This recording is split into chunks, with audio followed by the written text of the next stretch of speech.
ಅಡಿಯೇನ್ ರಾಮಾನುಜದಾಸನ್. ಒಂದು ದಿನ ಬೆಳಗ್ಗೆ ರಾಮಾನುಜರು ಸ್ನಾನ ಮಾಡಿ ಬಂದಾಗ ಓರ್ವ ಶ್ರೀವೈಷ್ಣವ ಶ್ರೀರಂಗದಿಂದ ಬಂದಿದ್ದು ರಾಮಾನುಜರು ಶ್ರೀರಂಗದ ವಿಷಯ ವಿಚಾರಿಸ್ತಾರೆ. ಆಗ ಆ ಶ್ರೀವೈಷ್ಣವನು ಚೋಳ ರಾಜ ಕೂರತ್ತಾಳ್ವಾನ್ ಹಾಗೂ ಪೆರಿಯನಂಬಿಗಳ ಕಣ್ಣು ಕೀಳಿಸಿದ್ದನ್ನ ಅತ್ತುಳಾಯ್ ಸಹಾಯ ಮಾಡಿದ್ದನ್ನು ಹೇಳಿ ಪೆರಿಯನಂಬಿಗಳು ಪರಮಪದ ಸೇರಿದ್ದನ್ನು ಹೇಳ್ತಾರೆ. ಹಾಗೆ ತಿರುಕೋಟಿಯೂರ್ ನಂಬಿ, ಪೆರಿಯ ತಿರುಮಲೆ ನಂಬಿ, ತಿರುಕಚ್ಚಿ ನಂಬಿ, ತಿರುಮಲೆ ಆಂಡಾನ್, ತಿರುವರಂಗ ಪೆರುಮಾಳರೆಯರ್ ಇವರೆಲ್ಲರೂ ಪರಮಪದ ಸೇರಿದ್ದನ್ನ ಹೇಳಿದ್ರು. ಇದನ್ನೆಲ್ಲ ಕೇಳಿದ ರಾಮಾನುಜರು ಬಹಳ ನೊಂದ್ಕೊಂಡು ದುಃಖಿಸ್ತಾರೆ. ಕೂರತ್ತಾಳ್ವಾನವರನ್ನ ನೋಡಿ ಸಮಾಧಾನದ ಮಾತುಗಳನ್ನ ಹೇಳೋದಿಕ್ಕೆ ತಮ್ಮ ಶಿಷ್ಯನೊಬ್ಬನನ್ನ ಶ್ರೀರಂಗಕ್ಕೆ ಕಳಿಸ್ತಾರೆ. ಅವರು ಶ್ರೀರಂಗಕ್ಕೆ ಹೋಗಿ ಕೂರತ್ತಾಳ್ವಾನವರನ್ನ ಕಂಡು, ನಿಮ್ಮ ಕಣ್ಣುಗಳು ಹೋದದ್ದಕ್ಕೆ ರಾಮಾನುಜರು ಬಹಳ ನೊಂದ್ಕೊಂಡಿದ್ದಾರೆ ಅಂತ ಹೇಳಿ ನಿಮ್ಮನ್ನ ವಿಚಾರಿಸೋದಿಕ್ಕೆ ಅಂತಾನೆ ನನ್ನನ್ನು ಕಳಿಸಿದ್ದಾರೆ ಅಂತಾನು ಹೇಳ್ತಾರೆ. ಸಮಸ್ತ ಶಿಷ್ಯ ಕೋಟಿಗೆ ಗತಿಯಾದಂತಹ ರಾಮಾನುಜರ ಕ್ಷೇಮದಿಂದಿರೋವಾಗ ನನ್ನ ಕಣ್ಣು ಹೋದ್ರೆ ಹೋಗ್ಲಿ, ನಾನು ಸಂತೋಷವಾಗೇ ಇದ್ದೀನಿ ಅಂತ ಹೇಳಿ ಅಂತ ಕೂರತ್ತಾಳ್ವಾನ್ ಹೇಳಿ ಕಳಿಸ್ತಾರೆ.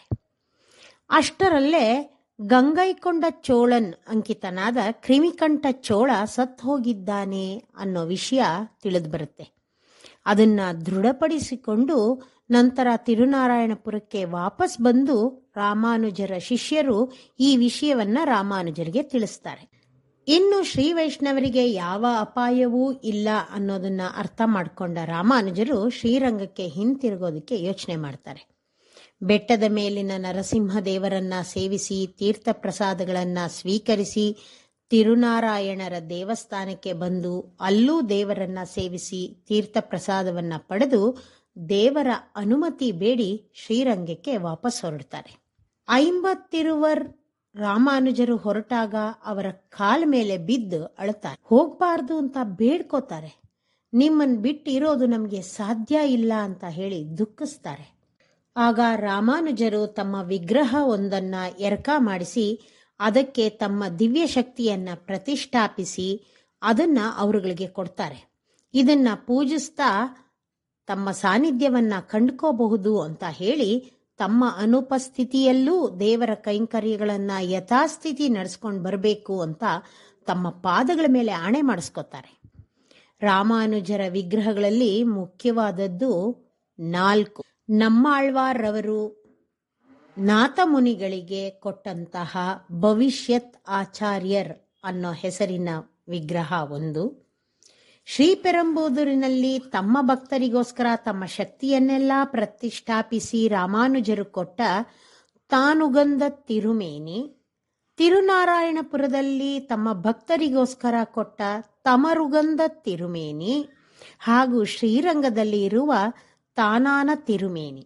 ತಿರುನಾರಾಯಣಪುರದಿಂದ ಶ್ರೀರಂಗಕ್ಕೆ ವಾಪಸ್ ಬರ್ತಾರೆ ರಾಮಾನುಜರು.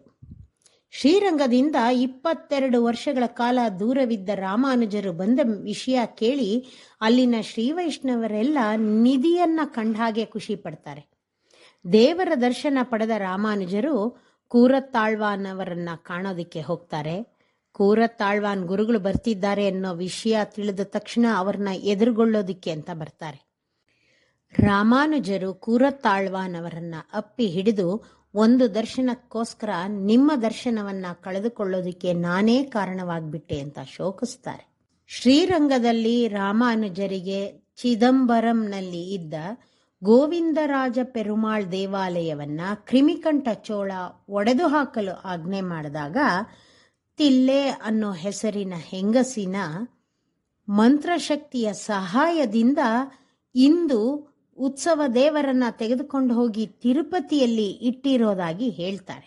ಕೂಡಲೇ ರಾಮಾನುಜರು ತಿರುಪತಿಗೆ ಹೋಗಿ ಗೋವಿಂದರಾಜ ಪೆರುಮಾಳರನ್ನ ವಿಜಯ ಮಾಡ್ಕೊಂಡ್ಬಂದು ಚಿದಂಬರಂನಲ್ಲಿ ಪ್ರತಿಷ್ಠಾಪಿಸಿ ತಿಲ್ಲೆ ಗೋವಿಂದರಾಜ ಪೆರುಮಾಳ್ ಅಂತಾನೆ ನಾಮಕರಣ ಮಾಡ್ತಾರೆ.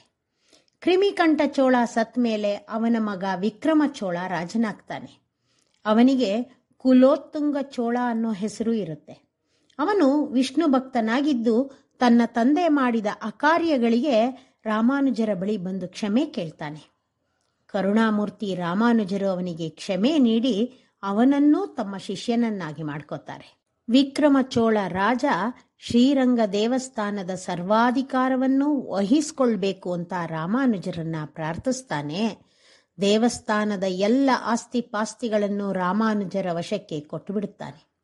ರಾಮಾನುಜರು ಆ ಎಲ್ಲ ಅಧಿಕಾರವನ್ನ ದಾಶರಥಿಗೆ ಒಪ್ಪಿಸ್ತಾರೆ.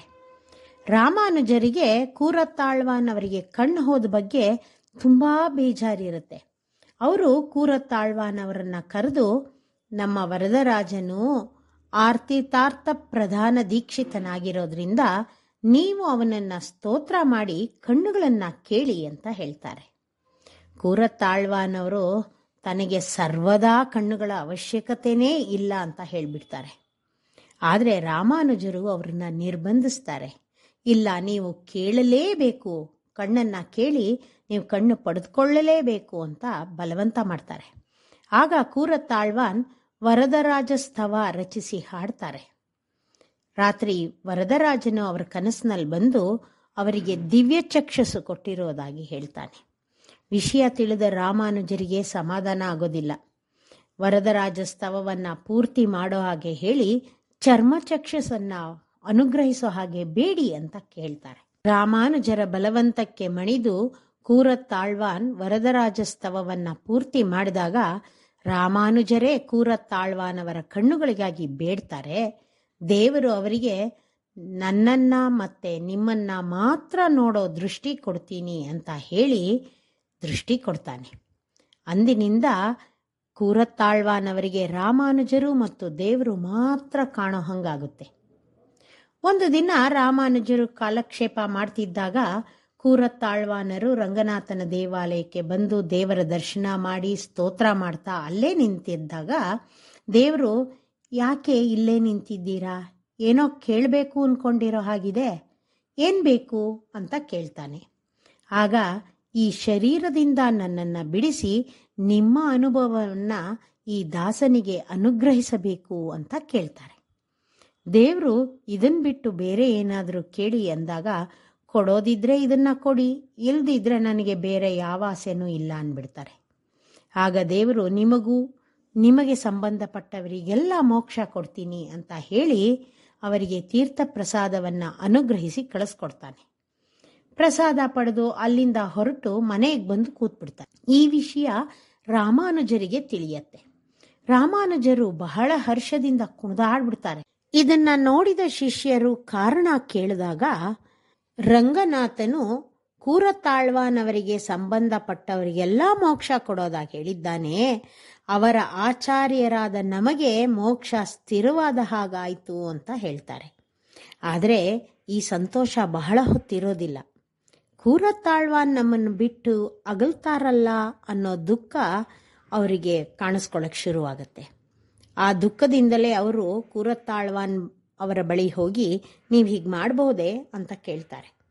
ನಾವು ನಿಮ್ಮನ್ನ ಅಗಲಿ ಇರಲು ಹೇಗೆ ಸಾಧ್ಯ ಅಂತ ಕೇಳಿದಾಗ, ನಮ್ಮಾಳ್ವಾರವರು ತಿರುವಾಯ್ಮೊಳಿಯಲ್ಲಿ ವೈಕುಂಠಕ್ಕೆ ಹೊಸದಾಗಿ ಬಂದ ಆತ್ಮನನ್ನ ಈಗಾಗಲೇ ಅಲ್ಲಿರುವ ಮುಕ್ತಾತ್ಮರುಗಳು ಎದುರುಗೊಂಡು ಮರ್ಯಾದೆಯಿಂದ ಬರ್ಮಾಡ್ಕೊಳ್ತಾರೆ ಅಂತ ಹೇಳಿದ್ದಾರೆ.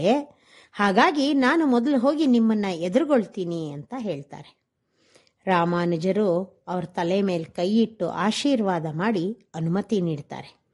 ಗುರುಗಳಿಗೆ ನಮಸ್ಕರಿಸಿ ಅವರು ಹೊರಟ ನಂತರ ತಮ್ಮ ಮಗ ಪರಾಶರ ಭಟ್ಟರಿಗೂ ಹಾಗೂ ಇನ್ನೊಬ್ಬ ಮಗ ರಾಮಪಿಳ್ಳೆಗೂ ಹೇಳಬೇಕಾದ ಬುದ್ಧಿಮಾತುಗಳನ್ನೆಲ್ಲ ಹೇಳಿ ಕೂರತ್ತಾಳ್ವಾನ್ ಪರಮಪದ ಸೇರಿಬಿಡ್ತಾರೆ.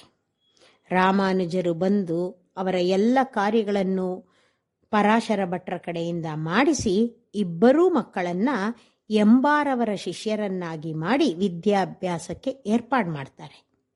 ಇನ್ನೂ ಮುಂದುವರ್ಸೋಣ. ಶ್ರೀಮತೆ ರಾಮಾನುಜಾಯ ನಮಃ.